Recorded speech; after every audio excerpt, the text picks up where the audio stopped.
60थि बर' बिजों सान फालिथाय लोगोसे सावराय मेल। दिनै सनितपुर जिल्लानि सिङाव थानाय हग्राजुलि दखरा एबसुजों लोगोसे हग्राजुलि बर' थुनलाइ आफादनि जुथाइ बानजायनायाव 60थि बर' बिजों सानखौ हग्राजुलि दखरानि सिङाव थानाय सम्पा फोथार बर' गुदि फरायसालियाव मेहेरगोनाङै फरायसालिनि फरायसाफोरखौ लानानै खुंनाय जायो। बे मेलाव सनितपुर जिल्ला एबसुनि सोलोंथाइ नेहाथारि रिजय बसुमतारी आरो हग्राजुलि दखरा एबसुनि आफादगिरि बन मिलन सरगियारिजों लोगोसे बायदि बिबानाव थानाय बिबानगिरि मोनहाबो बे हाबाफारियाव बाहागो लायो। बे हाबाफारियाव हग्राजुलि बर' थुनलाइ आफादनि आफादगिरि नेहाथारिजों लोगोसे फरायसालिनि फरायसा फोरोंगिरिफोराबो बाहागो लायो।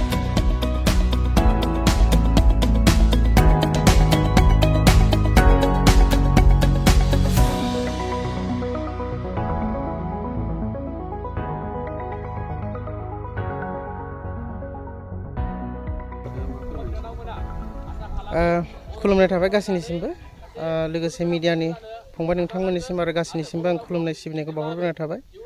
दिनै बे 18 मे बर' बिजों सान दुलाराय बर' माहारि नाङैनो दिनै बे खुंफुंजानाय बे सानाव गासैनिसिमबो जोंनि बर' हारिनि नाङैनो आङो गासैनिसिमबो अननाय खुलुमनायखौ जासिहरग्रोनाय थादों।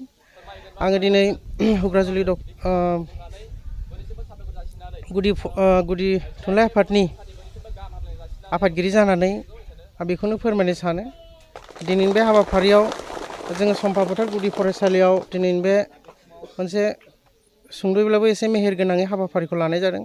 जोंनि बे ओनसोलनि गुबुन गुबुन गुदि फरायसालि, गेजेर फरायसालि आरो गोजौ फरायसालिनि फरायसा आरो फरायसुलिफोरखौ लानानै दिनैनि मोनसे जथायै हग्राजुलि दखरा दुलाराय बर' फरायसा आफाद आफादजों आरो बर' थुनलाइ आफादनि माखासे बिबानगिरि बिथांमोनखौ लानानै दिनैनि बे हाबाफारिखौ जोङो फरायसाफोरनि माखासे सांग्रांथि मेल लानाय जादों। बे सांग्रांथि मेलखौ जोंनि इयुन जोलैफ्रा जेन बर' बिजोंजोंनो माखासे फरायनानै दावगालांनो हायो। आं बेखौ दिनैनि बे हाबाफारियाव बे मिजिंखौ लानानै जोंनि हग्राजुलि ओनसोलनि गुबुन गुबुन गोजौ फरायसालिनि फरायसुला आरो फरायसुलिफोरखौ लानानै मोनसे मेहेरगोनाङै जोङो दिनैनि बे सोलोंथाइनि सायाव एबा सांग्रांथि मेलखौ दिनै लानाय जादों।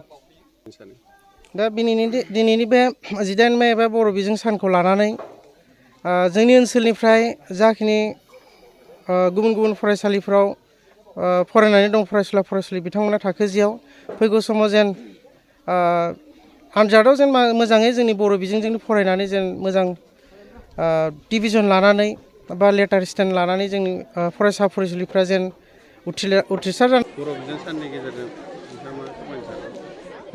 गिबियाव जोंनि हग्राजुलि दखरा दुलाराय बर' फरायसा आफादनि जानानै बर'नि खौरां नायगिरि साफ्रोमबो आइ आफा बिदा फंबाय बिब' बिनानावमोननिसिम दखरा आफादनि जानायजों गोसो गोरबोनिफ्राय खुलुमनायखौ आङो गिबियाव बावहरग्रोबाय।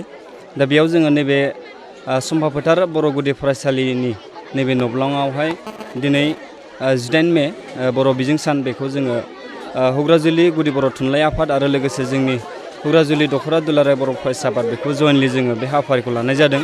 दा बेयाव जोंहा जोंनि ओनसोलनि माखासे फरायसालिफोरखौ जों लाफानानै बेयाव गोबां जोंनि ओनसोलनि फरायसुला फरायसुलि फंबाय बिनानावमोनखौ लानानै जों बे हाबाफारिखौ लानाय जादों। दा बेयाव जोंहा सनितपुर जिल्ला दुलाराय बर' फरायसा आफादनि सोलोंथाइ नेहाथारि बिथां रिजय बसुमतारी सारा बे समाव जोंजों बाहागो लागोन आरो लोगोसे सनितपुर जिल्ला बर' थुनलाइ आफादनि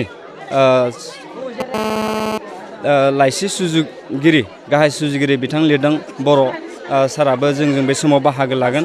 दा बेयाव जोङो मोनसे फरायसाफोरखौ लानानै सोलोंथायारि सांग्रांथि मेल जों बेखौ लानो सानदों आरो नैबे दिनैनि गोथार बे बर' बिजों सानाव आङो साफ्रोमबो रायजो राजा आइ आफा बिदा फंबायमोननिसिम बेखौनो खावलायनाय जेन जोंनि जोङो बर' हिसाबै जोंनि बिजोंखौ फोथांना लाखिनांगौआ जों साफ्रोमबो आइ आफा आरो साफ्रोमबो फरायसुला फरायसुलिफोरनि बिबान। नंखायनो जोङो जोंनि बिमा राव जि बर' बिजों बेखौ फोथांनायाव बयबो मदद खालामगोन आरो बे बर' बिजोंखौनो सोलोंनानै जोङो इयुनाव सासे राफोद सुबुं सम्पद जानो हायो। आं बेखौ साफ्रोमबो फरायसुला आरो गासै रायजो राजाफोरनिसिम मिजिंथिहरनाय थाबाय।